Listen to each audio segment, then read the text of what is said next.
Hey, I'm back everybody with a short egg cutting video. I want to show you a clutch that I'm really looking forward to. I'm going to try to keep this video kind of short, show a couple clutches. I want to show a handful of babies that I've hatched out pretty recently too. We're going to keep this pretty short and to the point. Okay, this is a clutch I'm really looking forward to. It's from a cinnamon banana double het genetic stripe clown bred to a cinnamon pewter double het genetic stripe clown. And before I get to that one, this was my first shot at it. This was from a cinnamon banana double het stripe clown to a pastel lesser double het stripe clown. So this is a pewter lesser.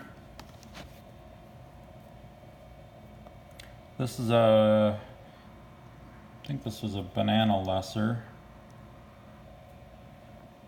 And then this is a banana. Pastel lesser, and I'm not sure if this one's a banana or not. It is a male, so it's probably a banana. These just hatched a few days ago. This is the most interesting one. When I first saw this in the egg, I thought this might be the clown genetic stripe. This is actually a cinnamon lesser clown, banana clown. Possible het stripe. I don't think there's pastel in it. I think pastel would wash that out a lot more. But he's a pretty cool looking snake, and if he would turn out to be het stripe, he'd be an extremely powerful breeder. So that's the first shot that I had at it. Now this is a double recessive project, so the odds of hitting on a stripe clown in any of these clutches is only 1 out of 16. And then I've got so many other genes in all of these different animals that are all the breeders that we could hit on. Like the chances of us hitting on a normal genetic stripe clown is actually pretty remote. So it looks like we got one coming out here already. Now ordinarily I wouldn't have wanted to do a cinnamon to cinnamon breeding. I don't really want the super cinnamon in this clutch. Which is I think what I have here. But I didn't want that. Yeah, that's a super cinnamon. So it's got a little bit of different color. Oh no, I guess that was just the yolk or some of the egg goo. Yeah, so let's see. I don't know if that was a clown, I don't even know, or a stripe, I don't even know for sure if I'd even know it. So I was actually hoping that we didn't hit on any super cinnamons in here because they might make it really hard to tell if it's a clown or a stripe or both.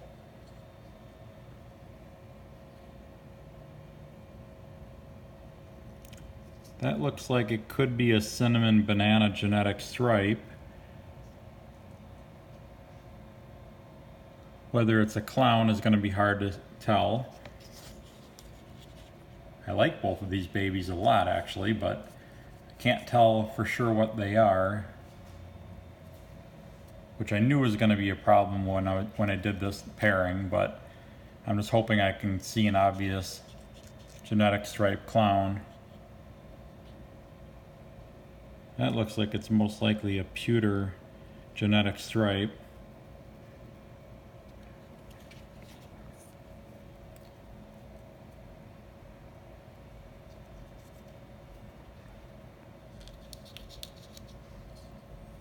There's a pewter. So all of the non-genetic stripes and non-clowns in here are all going to be possible double hets.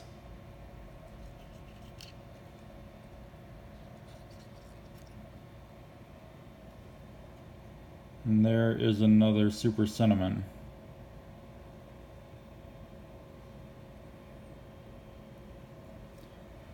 So if I have any genetic stripe clowns in here that I can actually tell, I'll be sure to show them in a future video. I do have, I think, one more chance at the clown genetic stripe this year. So hopefully we will hit on it sooner or later. But, it's only 1 in 16 chance per egg. I haven't had very many chances yet, so might not hit on it this year, but if not, hopefully next year. Okay, this next clutch I'm going to show you here. These are going to kind of pile up here a little bit. My table isn't big enough to fit it all on here. This one is just a pastel coral glow pied to pied. I've shown these plenty of times in the past. It's always nice to produce pieds and coral glow pieds. But I figured I have to do the work. I gotta cut all these eggs anyway, so I might as well show it on film, on digital. That's a coral glow pied.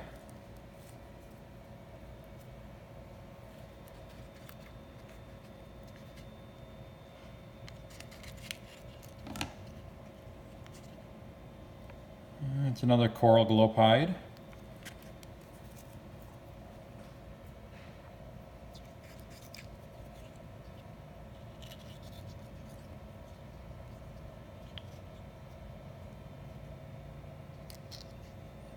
That's another coral glow pied.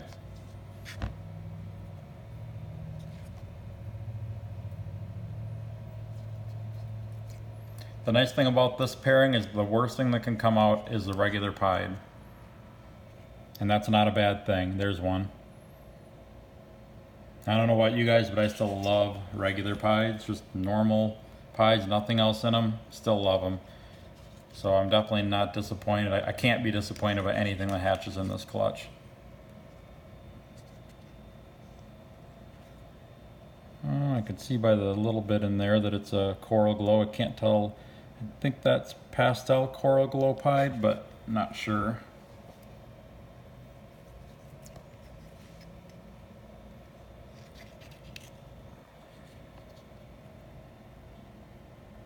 And there, that looks like a pastel coral glow pied. So all of them ended up with coral glow in, except for one. That's pretty good odds.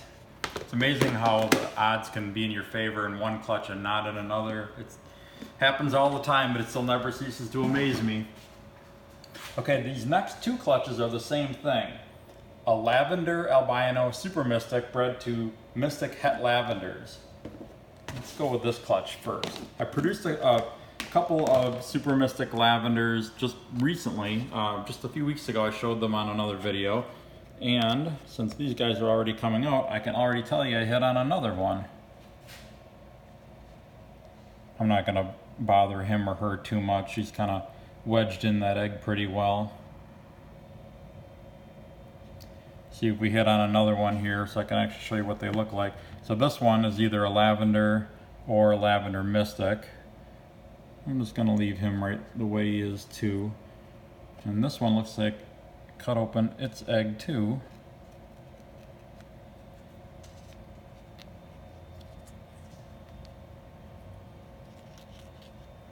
Super Mystic 100% Het Lavender.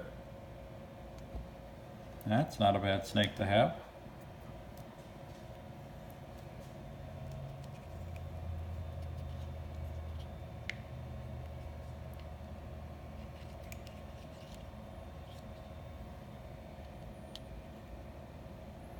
That is another Super Mystic Lavender, I believe. They end up being very high white with just a little bit of yellow patterning on them. Really cool looking lavender albinos. I'm hitting pretty good odds in this clutch too. Here's either a Lavender or a Lavender Mystic.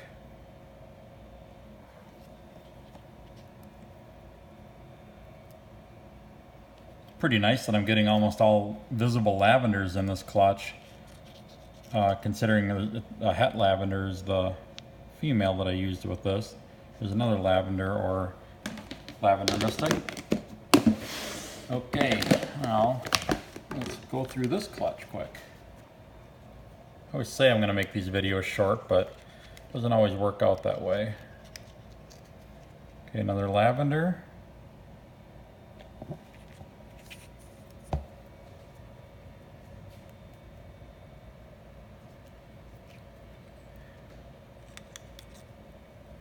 Mystic Het Lavender.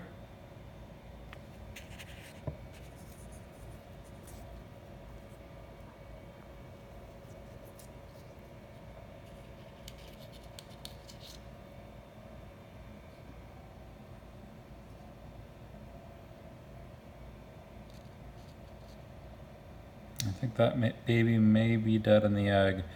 The egg is a little bit discolored, which definitely doesn't always indicate a problem, but it doesn't look good. that happens sometimes. I mean, ball python hatching isn't always great. You know, sometimes you get eggs that go bad during incubation. Sometimes you get slugs that are laid instead of fertile eggs. And occasionally you get a baby that doesn't make it. It's disappointing, but that's what happens sometimes. I'll look into that a little bit more later once we're done filming.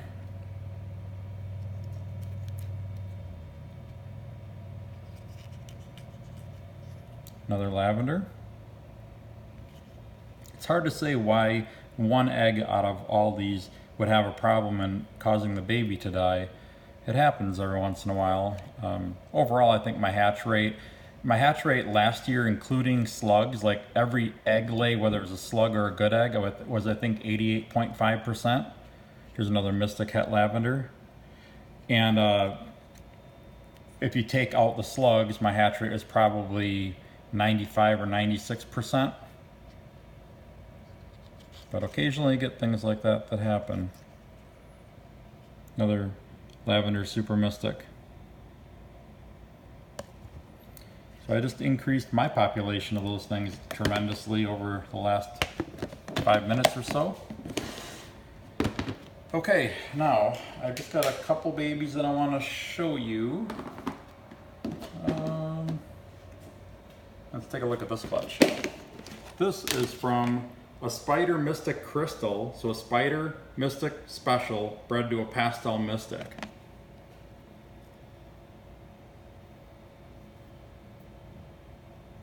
That is, what would that be? Probably a Pastel Super Mystic, but it doesn't quite look right. Looks almost more Mystic Potion-y, but I know it's not. Well, this is a Mystic. This is a Mystic. This one right here is either a Spider Mystic or a Spider Special. I'm not sure which one. This is a Spider Super Mystic. This one right here is also a Spider Super Mystic. One thing about these that I've noticed, I produced a few of these over the past 3 or 4 years, and I haven't noticed a whole lot of spider head wobble in the Spider Super Mystic. And I'm not sure if that was just coincidence. I mean, I haven't hatched that many, probably, I don't know, 9 or 10. But I think I've only actually had one that seemed to have some spider head wobble, otherwise the rest of them didn't. And then I think this and this, I think these are Mystic Crystals, or Pastel Mystic Crystals, possibly. It's been a while since I've hatched these, so I don't actually remember exactly what they look like, but I'll work on identifying those a little bit later. Okay, a couple more things real quick. Well, just got some really nice looking albinos here. This is just from an albino champagne to albino clutch. I just popped open this after the shed and noticed how bright, or deep yellow the albinos are. You know, nice and bright the albino champagne in this clutch was, or is. And here's another one. Look at the colors on that head. Lighting isn't the best in this room, but hopefully you can see it well enough. And this one right here hasn't shed yet. So I know you guys have all seen a million albinos and probably a fair number of albino champagnes, but I still like them. I can't get enough producing albinos. Like, if I could hatch these out all day long, I would. They generally sell really well, and I just like to look at them. They're awesome. It's pretty much the first visible morph of ball python in the pet trade from a long time ago. Okay, last one that I want to show. This clutch is from an Enchi Asphalt bred to a Super Pastel Yellow Belly.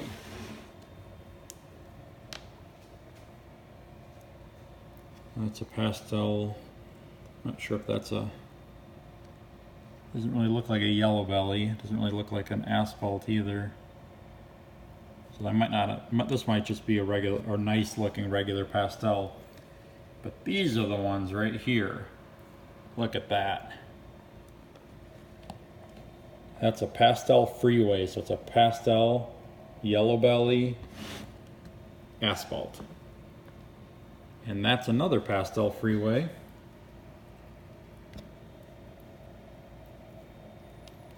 And this is a pastel Mardi Gras, pastel inchy yellow belly asphalt. These are another more, this grouping is something I just can't get enough of either. Absolutely love them. They're just phenomenal. Let's see what the sex ratio is. I've held back a few of these already this year. Ooh, that's a boy. I have a male of those that'll be ready to breed this fall, and then I have a regular Mardi Gras without pastel in it that I just hatched about 2 weeks ago, and I'm considering holding that one back. This one is a boy too. And this is a boy as well. I think all three of these are going to be for sale. They hatch nice and big. I don't think it'll take me all that long to get them ready to go. Of course, they have to shed, and then I have to feed them 5 or 6 times, but they'll be ready to go fairly soon. I love the Freeway project.